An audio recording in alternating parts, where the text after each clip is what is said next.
Self-improvement can be a drug on both spectrums, and can be addictive to simply just consuming, or you can be addicted to doing it. Both sides can be bad. On the first side, being addicted to consuming self-improvement content, and I know this all too well, it doesn't do anything for you if you don't apply the concepts that you're learning in your actual life. In videos like these, they always bring up, Tyler Durden's quote in Fight Club on how self-improvement is masturbation. And it's true if you don't take action. You watch all these self-improvement videos to give you that boost of dopamine, to feel like you did something. But when you look back on the day, you really did nothing. Or you're so addicted to self-improvement and working that you often use it as a drug to escape your reality. Now, trust me, I know the importance of work and how it gives us purpose, but a lot of people have a problem where if they're not working for even an hour, they get anxious because they believe they're not making progress on their goals. Because often, like drugs, like, cocaine, they help you escape your reality and helps you not deal with your thoughts. If you struggle with being addicted to consuming self-improvement and like that mental masturbation, continue watching this video. But if you struggle with the need and desire to always work and improve, skip to this timestamp because I don't want to waste your time. Section 1, how to stop being addicted to consuming. Mentally masturbating, they say, is a term where you follow ideas or concepts that give you excitement or novelty, but they don't really help you in like your actual life and purpose. You see this like on the other end of the spectrum of self-improvement as a drug. You watch videos, you get a dopamine boost, and since your mind can't tell real progress from fake, it believes you're actually progressing in your goals by someone or a book telling you how to progress in your goal. This dopamine boost like kind of gives you a feedback loop, telling your brain, here, if we watch this video or read books on these type of topics, we feel good. Much like porn, weed, cocaine, whatever like more like things that you can be addicted to. Your brain says, if we use this, we feel good, which makes you do that thing more and more to get that said pleasure. Okay, so how can you stop mentally masturbating? Well, if you want to actually improve a house design, what do? You have to destroy it, because once you break it down and destroy it, it is empty, and you have the freedom to build whatever shape or design you want. So what exactly are we trying to destroy? We're trying to destroy two things: this feedback loop and limiting beliefs. Specifically beliefs about it not being the right time, or I'm just gonna feel at that thing, things like that. So first, let's start with the feedback loop. This feedback loop is the exact same feedback loop of any drug, like cocaine or something like that. You crave the drug, in this case it's self-improvement videos or books. While in the action of watching or reading these books, they give you novelty and pleasure, and your brain then gets a high, and then your brain chases that high again and again and again, which is why you're addicted to watching these videos, because you're always trying to chase that new high with like the next self-improvement video. So this is the main problem to why you can't spring into action. It's because you're being rewarded for doing the thing. So the easiest thing you can do is take away the reward through a 30-day abstinence protocol. By the end of this abstinence protocol, you're gonna find your first purpose layer. Because another reason why you haven't taken action yet is because you simply just don't know what to do. And that's fine. But if you're never with yourself, you can never think about what is it that you have to do. So Dopamine Nation talks about abstinence from a drug for 30 days or more, which will reset like your dopamine reward pathways, and it will just reset your brain entirely. So how can you go about this? In the book, they use an acronym called dopamine, and these letters can be put into 3 groups: pre-dopamine detox, during the dopamine detox, and post-dopamine detox. So DOP are the pre-dopamine detox letters. So let's start with those. So before you dopamine detox, the first thing you do is D, which equals data. So collect data on your habits, like when you do it, like when you watch the videos, what type of videos you watch, how long do you watch the videos, like what things or feelings trigger you to watch the videos, things like that. So simply live your life how you live it. Watch the videos or read the books for like 3 days and just ask yourself those questions. See how long you watch or read the books. Record those triggers that make you mentally masturbate. Record the times at which you watched the videos or read the books. Collecting data gives us an understanding on how to deal with said addiction. To put it simply, collecting the data can help us create barriers and self-binding practices during the detox. O equals objectives. Now this is where we also destroy our limiting beliefs. So objectives is basically, what does watching the videos or reading these books do for you? Is it to escape the hard work? Is it to escape your reality? Is it because you're scared that you're gonna fail at getting that aesthetic body, or failing on selling a product, or failing on a business? Whatever it is, dive deep and think about why you're mentally masturbating. What does mentally masturbating, watching these self-improvement videos, or reading these books do for you? And I want you to keep those reasons and beliefs in the back of your mind, because they're gonna come in handy later. P equals problems. So what are the downsides of mentally masturbating on self-improvement videos or reading books? Well, if you're watching this video, you probably already know the clear problem, and that's because you're using the videos but aren't actually progressing in your development. That's the overarching problem that we have to overcome during this abstinence period. And you already understand that because you're watching this video, to stop it because you understand it's a problem. And also, if this is your problem, I advise you stop this video once this section is over and go through this abstinence protocol immediately after this section is over. Okay, so DOP is pre-dopamine detox. Now AM is during the detox.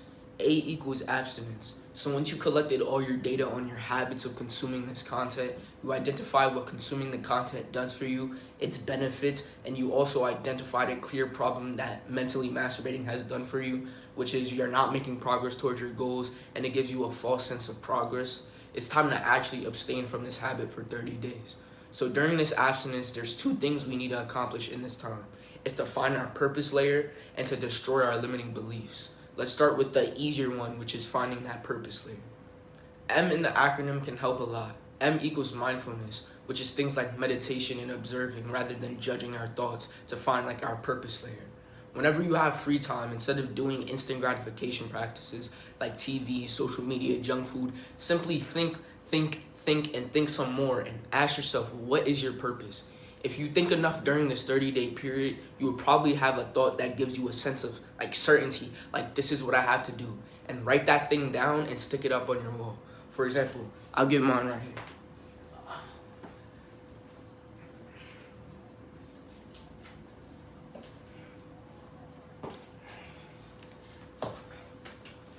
If you watched enough of my videos, you'll see that when I do one-on-one coaching, all I really do is I literally just say my purpose. This is my purpose layer. I've been looking for it because my overall purpose is, I feel it to be, is to speak and teach people. And during this 30-day abstinence, well, I didn't really do a dopamine detox, but I did think about my purpose, and I understood that this felt right, that what I'm writing right here felt right. And I'll just read it out to you. I help young men lost in their self-improvement journey gain clarity and start progressing without feeling uncertain that they're gonna achieve their goal or overcome their roadblocks. That's basically my purpose layer at the moment, just trying to teach people how to overcome their roadblocks in self-improvement and to actually improve and have certainty that they are going to achieve whatever they want to achieve. That's my purpose layer for now. So just do the same thing I did. You can see the tape. You just write down your purpose layer, stick it on the wall, and then that is going to be your focus for however much time, 6 months, a year, whatever it is. Now let's destroy these limiting beliefs. You see, belief starts with your identity. So your identity basically influences your beliefs, which influence your thoughts, which influence your actions. And I believe the best way to change your identity is through your actions, because changing your identity can take years because it requires a lot of inner work and things like that. But if you simply just change your actions, you will basically change everything else in between. I want to give this example to kind of show you how just simply changing your actions change your identity. So I was at the beach this weekend, or last weekend. Technically, it was last weekend. And my friends, they were scared to go into the water. They had these thoughts it was too cold, or I'm going to drown. I don't want to go in deep. The waves are too big. And me personally, I always love to swim. I always love the water. So I was the first one to just go in the water head first in the cold. It was cold, obviously, but I was the one going head first, going really deep. And I just kept on going. The waves were big, but I just told them because I was experiencing the waves crashing down on me, that it wasn't that bad and to get deeper in the ocean. And it's more fun when you're deeper in the ocean. They were hesitant, obviously, but eventually they went deeper, and like where the waves, they were harsher, where the water was saltier, but they were having fun. Like you can visibly see that they were having fun. They were smiling, they were jumping over the waves, they were getting crashed down into the water, and they were having fun. And they wanted to go even deeper, and they started to wish that bigger waves came. So from people that said it was too cold or too dangerous, the waves are too big, now wanted to go deeper and hope for bigger waves, and nothing else changed but their actions. Them simply just overcoming that mental barrier and going deeper, that's all they did. All they did was change their actions, but their thoughts, their beliefs about the ocean, and ultimately their identity in terms of swimming changed just off that simple switch in their actions. So I want you to identify those limiting beliefs that you identified during the O segment of like the dopamine, like kind of acronym. And I want you to just start doing the exact opposite of that limiting belief. So for example, if one of your limiting beliefs was, it just wasn't the right time and that I'll wait for the right time, I want you to be more spontaneous. If it's, you're afraid you're going to fail, start doing things that you have never done before and start finding joy in failure. Like, for example, if you suck at cooking, start cooking more and fail at cooking. Like, taste it, it tastes bad, and you failed. But start finding, like, that joy in that failure, and it just goes on and on. So simply during, like, this 30-day, or if you want to do more, but usually it's 30 days. You just go and you make a promise to do the exact opposite of whatever your limiting beliefs are scared of. Also, during this abstinence, I want you to start enjoying things. Enjoy life. Go out with friends. Talk with your mom or your dad. Do some of your hobbies. If you like photography and you got a camera, just start taking pictures. If you love painting or art, start painting. Start doing physical activity like going to the gym with your friends. Fuck it, it's summer. Go to the beach, the pool, go on hikes. It's like there's so much things life has to offer, and during this time you can explore them. Also, just like a mini thing, cold exposure can also help you refrain from doing your mental masturbation. You can simply fill up your bath in the morning with cold water, even put some ice cubes in it, and just sit there for 5 to 10 minutes.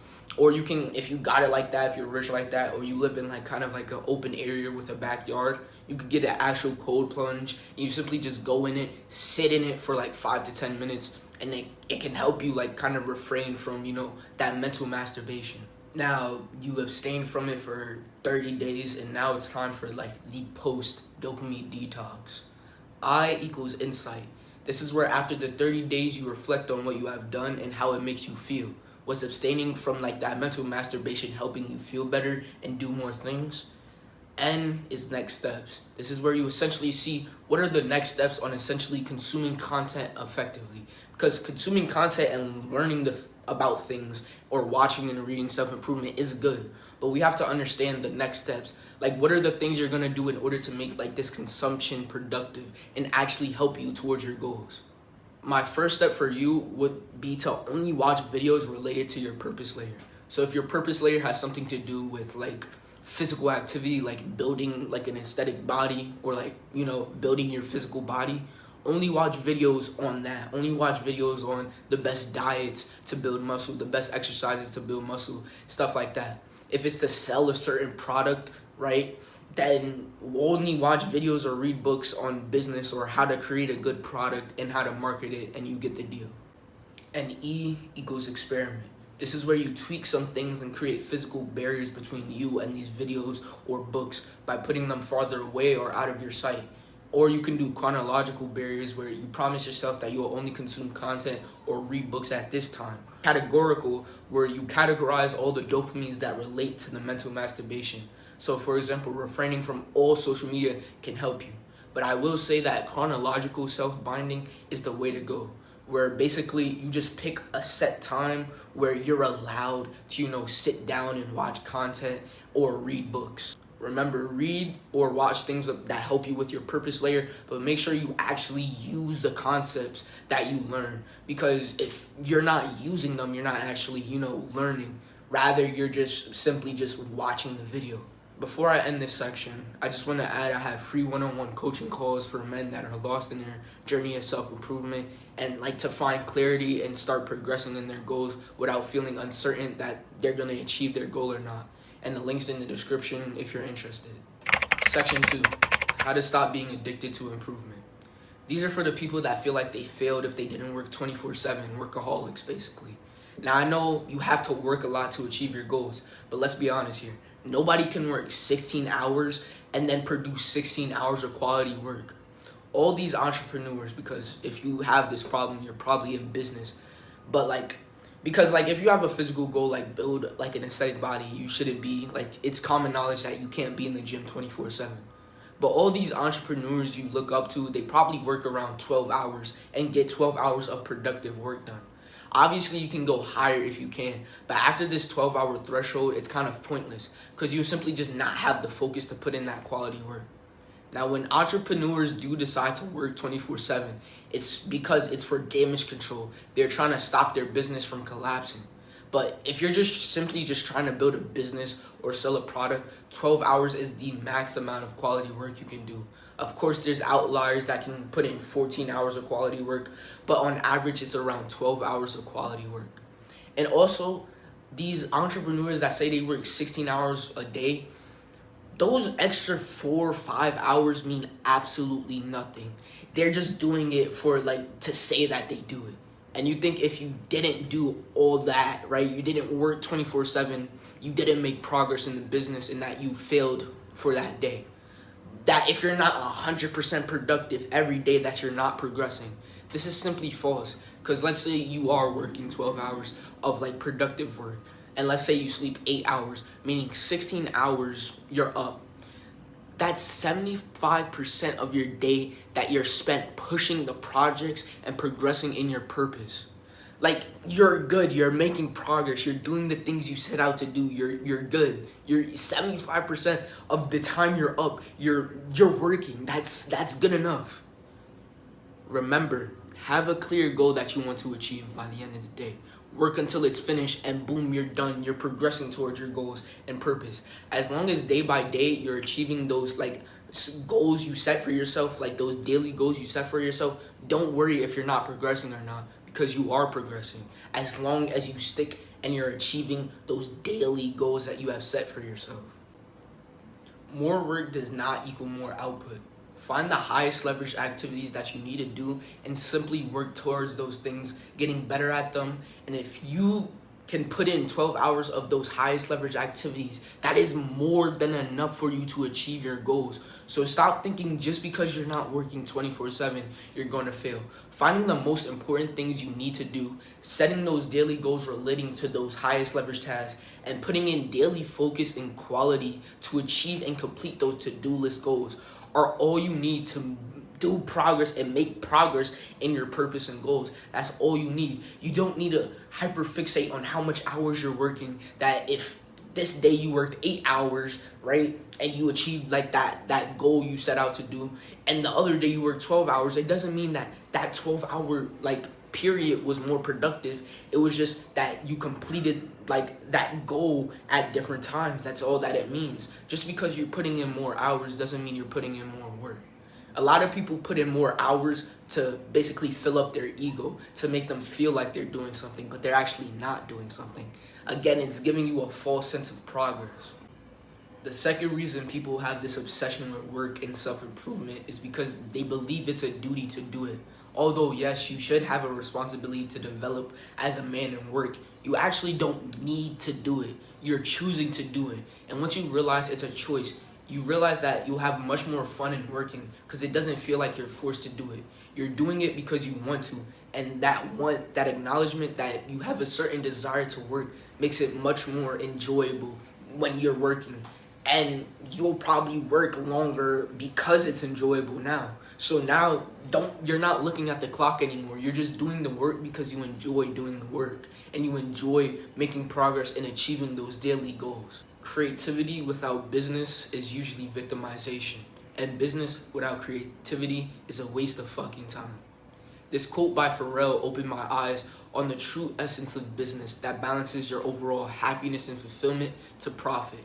And I like to take it like this quote as just get paid for your purpose. This means that if your purpose is to inspire people, find a way to get paid to inspire people. If it's teaching, find a way to get paid to teach. If it's to create something, find a way to get paid to create something, whether it's in the form of art, film, video games, whatever it is. Whatever your deep purpose is, And again, you find this through just cutting out distractions, and you think some more. But you probably want to work and are obsessed with self-improvement because you're using it as an escape, because the work isn't fulfilling to you. It feels like a job, and you overall just hate this thing. But in the pursuit of whatever you want, you're doing it because it's the next best thing. The next best thing for you to do is to find your purpose or just a thing you enjoy and find a way to get a lot of money doing it. And this will balance your happiness and fulfillment as well as the profit. And you'll probably work more because you're connected to the work, because it involves something you like a hobby. For example, like the gym, you love going to the gym. Find a way to get paid to personal train, do something like that. Or because it involves your purpose. For me, I want to teach people and help people. This is my purpose, so I enjoy doing it. I'm not even looking at the clock. I don't even know what time it is right now. All I know is around 8 a.m. That's all I know right now. But since this is my purpose and I love doing it, I don't really care about the mental, bandwidth that comes with, not seeing any views or not seeing any impressions. I really don't care about the results. All I care about is just pumping out knowledge for people. And the final reason you're most likely are obsessed with self-improvement and being like a workaholic is that you're just dissatisfied with your life, which is good, of course. This is because being dissatisfied springs you into action and allows you to make progress. But people forget that you can be dissatisfied yet still appreciate the things you already have. For example, if you're in a restaurant and you get your meal and you eat it, but it's okay, it's not good, you're kind of dissatisfied with the meal. That doesn't mean you can't appreciate the waiter that served you the meal, or the atmosphere, or how comfortable the seats are, or even the chef for working hard and cooking the meal for you in the first place. You see, when we are super ambitious and we want to create a better future for ourselves, we often gloss past the things we already have that make life worth living, such as family, friends, and nature. I feel like during your mode of acceleration, when you're in monk mode, or how I like to see it, you're completing your purpose layer, you can still make daily time to practice staying present and being appreciative of the things you already have. So when you're done with your work, go out in nature, experience the trees, look at the water, go on walks, talk with your mom, or if you have a little sibling, talk and spend time with them. You can call your friends, catch up with them, show them gratitude. You can meditate. You can journal about your thoughts. When you're in a point of acceleration, you'll go so fast that you'll miss the trees and the beauty life has already given you. Learning to take time day by day to appreciate these things, now and then, is a really good practice. You can just block 30 to an hour of time after your work. Keyword after, don't do it before. Do it after all the important work is done. Now, I'm not saying if you're in monk mode or in that mode of, trying to make progress on your purpose layer, that you should party and do big events. You can do that. But what I'm saying is when you're finished with your purpose layer or monk mode cycle, you can do that. But I'm simply talking about the little things, just talking and showing gratitude to the people that make life worth living in. It can be a simple, call or text of your friend, or you can just have a little conversation with your parents, spending time with them, or exploring nature. You could put on your favorite song and dance alone, act like you're just dancing alone. You can do so many things. You can explore nature and what it has to offer. Things like this. Appreciate the little things in life. Before I end this section, I just want to add I have free one-on-one coaching calls for men that are lost in their journey of self-improvement and to find clarity and start progressing in their goals without feeling uncertain that they're going to achieve their goal or not. And the link's in the description if you're interested. Well, that's all I have for you today. I wish you luck on your journey, and peace.